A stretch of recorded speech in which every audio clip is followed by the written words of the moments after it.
First of all, I'm giving the mic to at Lula Leftist, a white economic freedom fighter, and then we will proceed also to give the mic to Nimatula. Please proceed. Thank you very much, Honorable Commissar Carl. It's been a great pleasure to have been on this space tonight. While I was listening to Kim Heller's submission, I chuckled quite a few times, just out of sympathy. And, you know, sort of coming into this election as a new sort of EFF member, as a optimistic EFF member, looking at our seven pillars, watching the speeches of our CIC, realizing, you know, that you know, everything that that I'd ever seen or heard about sort of CIC on TV from the DA on, was so much of propaganda, really. So I was very excited coming into this election, and we had such a wonderful platform. I was thinking it would be so easy to try and recruit other whites, members. I live in a white sort of suburb, and then we sort of realized quite soon that that was pretty pointless, and that was very, that was very disappointing, and also trying to understand on X, on Twitter, by engaging with white voters, with DA voters, where we're, sort of saying, look, we've got these 7 pillars. I mean, what's the problem? I mean, this is great for white workers as well. I mean, it means we get land, and we know our descendants are going to be looked after. They're going to have healthcare and education and all these things. I mean, and we can have a good life for everyone. We can all prosper, and we can actually get peace and happiness. And I mean, this is, surely this is what we all want for South Africa. I mean, it seemed a very clear, obvious way to go. But you can't change people's worldview just like that, because I mean, they have their whole environment, their people, their family, their friends, what they talk about at the bra, and they've synced up with all of that. Now, as soon as they say something else and they go a different route, they're throwing out their whole, their whole context, their whole worldview, their friends, their family.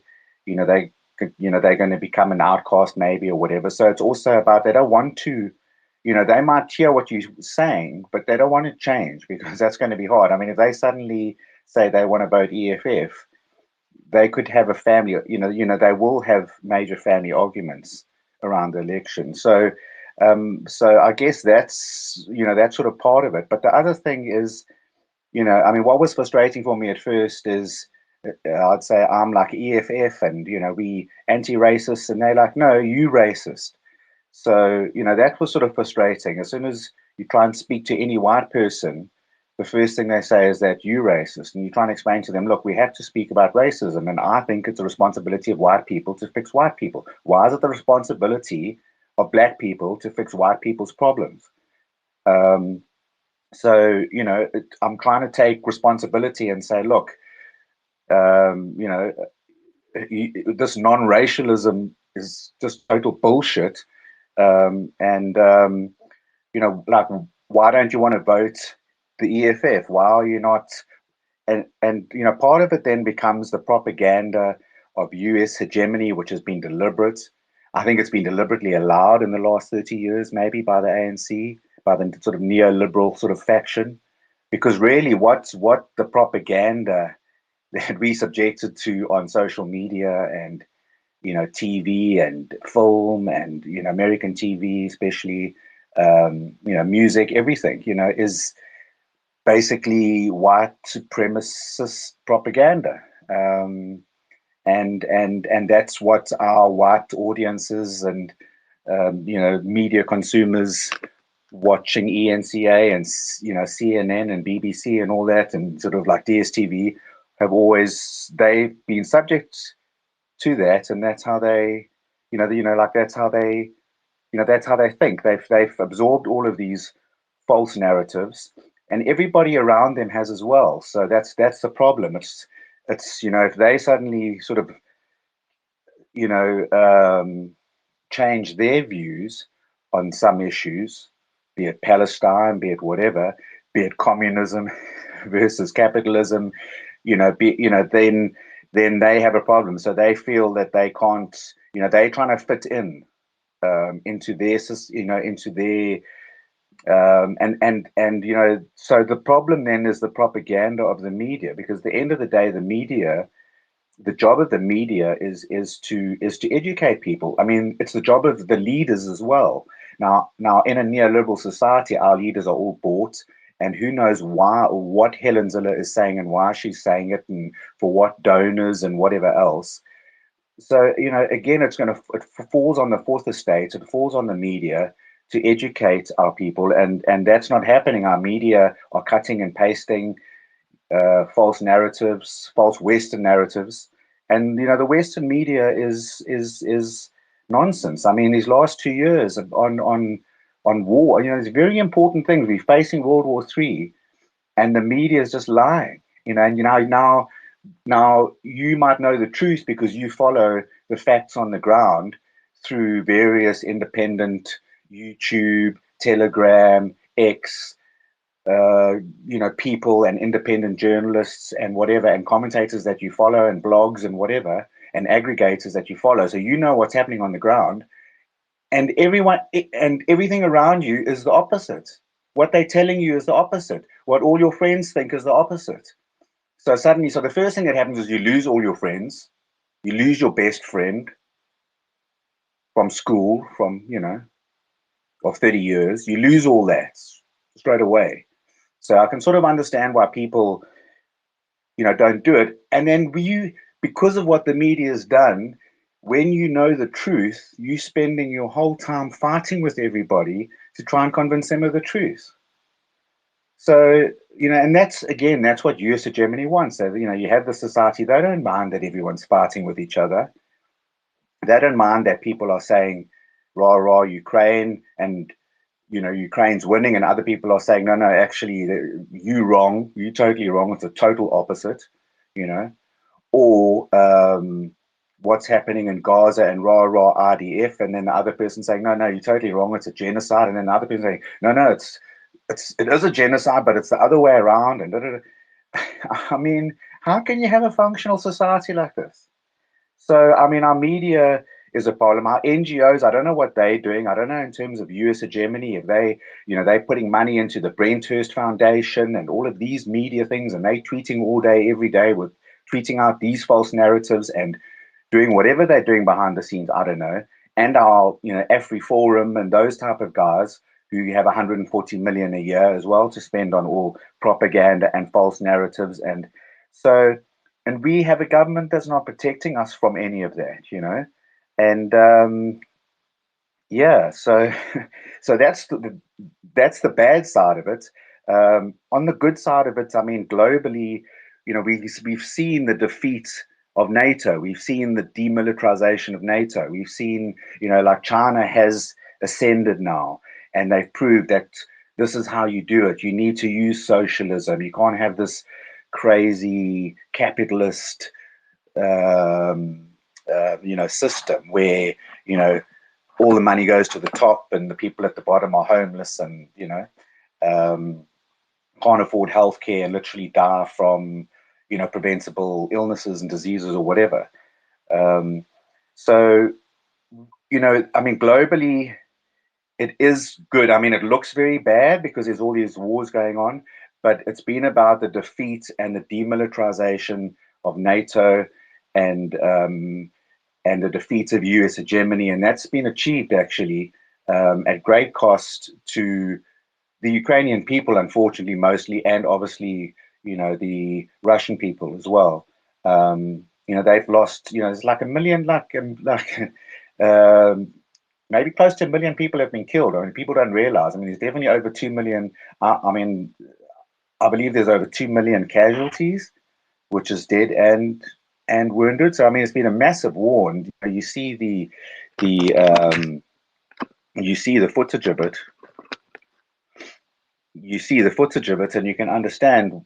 I mean, it really has been a terrible war, but um, BRICS was pushed into it. Russia was pushed into it, and BRICS basically stood up in Syria and then again in Ukraine. They didn't really have a choice, but like what I'm saying is it has been terrible, but NATO has been demilitarized, and now in the Middle East we have a big war, and that's going to go on through into next year, and that's also a terrible war, and because of supremacism, both of these wars just keep escalating instead of being sort of like agreeing to peace and saying yes, we are defeated, let's sue for peace, because you're talking about supremacists. I mean, they shouldn't have even started these wars to start with. Like, Israel should not be invading Lebanon now. They're going to get destroyed. And they shouldn't be escalating this war because they're going to be destroyed. And the same was the situation in Ukraine. They should never have escalated against Russia, and they should have always stopped escalating, and they never stopped. And they keep pushing, and they're still escalating. I mean, we were at risk of World War III, a week ago, and we're still at risk of it. And it's very dangerous times. But the important thing is we have this rabid dog of Israel, of this supremacist government, and we have this other rabid dog, to be honest, of US hegemony, and they're both being defeated at the moment. But it's very difficult because there's a risk of World War III, and it has to be done, slowly and carefully. But that's what's happening globally in the world. So you're left with the situation here in South Africa, where our South African whites now, on Heritage Day now, we need to understand our legacy. Our legacy now is bad because in this big moral test of the century, um, which has horrified the global majority, which is 88% of the world, including Africa, and the white population in South Africa are meant to be part of the global.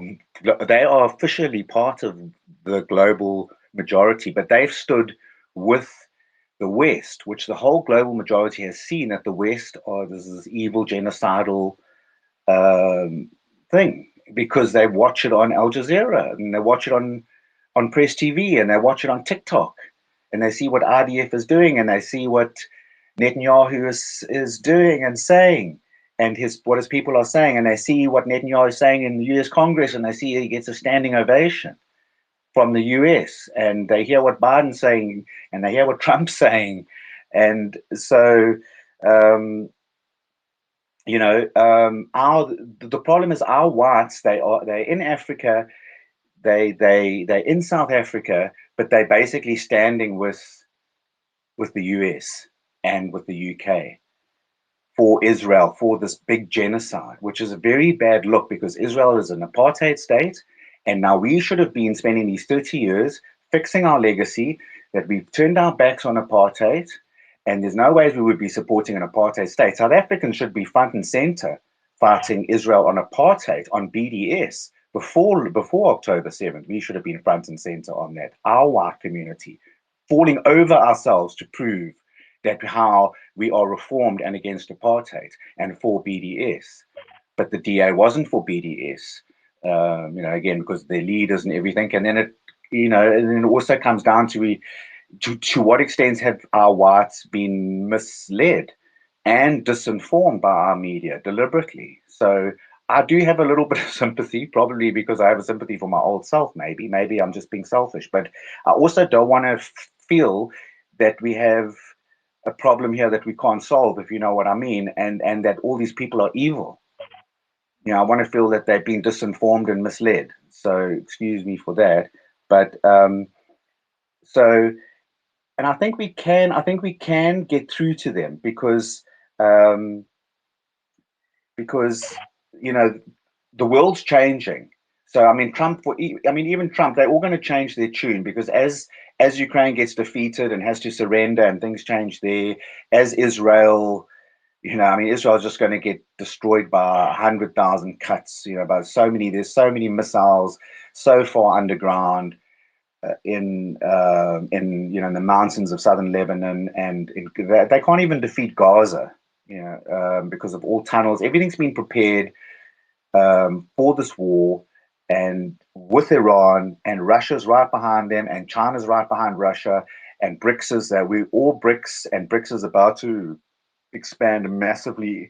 There's a summit in Kazan next month, and that's really going to solidify and expand BRICS, massively.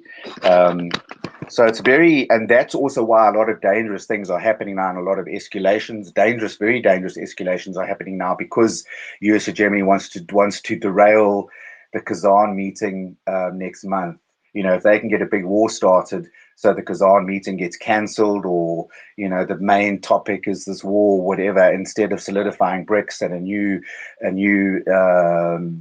the de-dollarization and in terms of trading with in our own currency. It's a massive global economic thing that's about to happen, and I think that will help our white people as well see that, look, the world is changing and what their leaders told them is wrong, and we need to also try to educate them and help them, and that's a hard thing to do. But we also need to explain to them, I think how we get through to them is it's about legacy, because the capitalism socialist thing is hard because of all of the decades of propaganda and communism and all that of sort of US hegemony. But even with that now, with China again being ascendant and the US being defeated, again, people can say, okay, maybe there's something in this. So that all helps us. That's going to help reorientate how people look. And we need to also, you have to scare people to get them to change. And we can scare them easy because, I mean, they've just stuffed up their whole legacy. They've just said, look, we were just pretending about apartheid, that we had turned our backs on apartheid. We were just pretending. As soon as we had a chance to go full on genocide support, let's support a genocide by white settlers in Israel. Yes, absolutely, let's do that.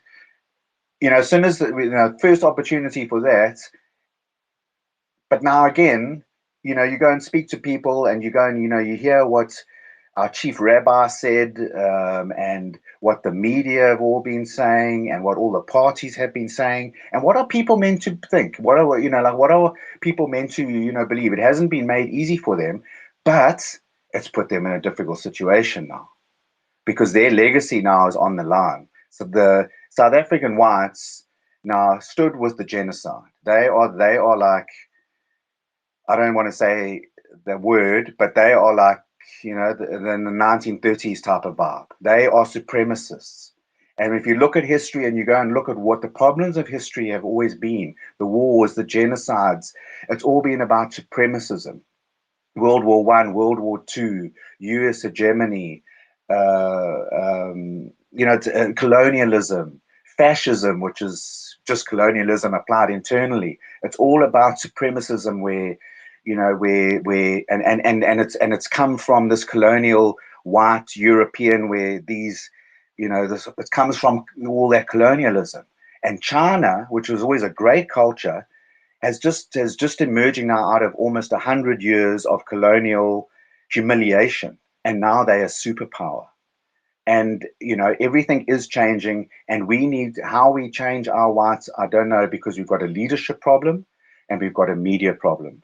And when we try and talk to them, as we know, one to one, it's difficult because on X, because you have so much propaganda and bad leadership, and everyone around them thinking the same way, that they don't want to change that opinion.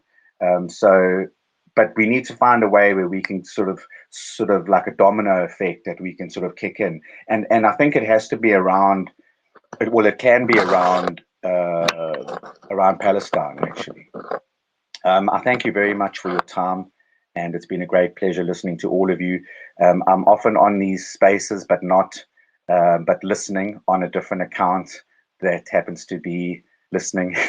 And I always really appreciate these spaces. Thank you very much.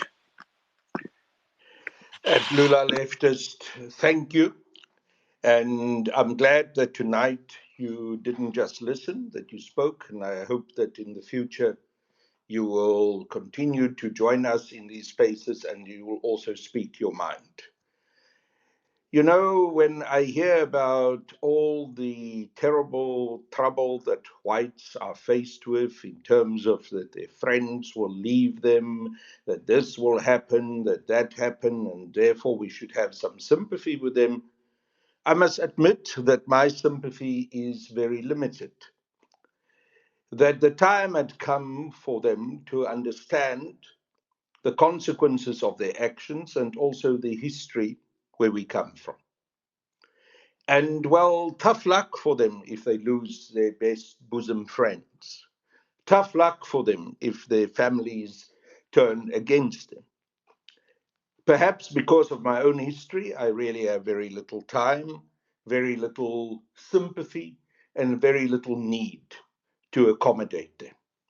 Because the one historical fact that we need to constantly remind ourselves of is the consequences of apartheid in the past and in our current present on the majority of Black and African people in this country.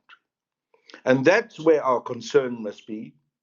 That's where our efforts must be.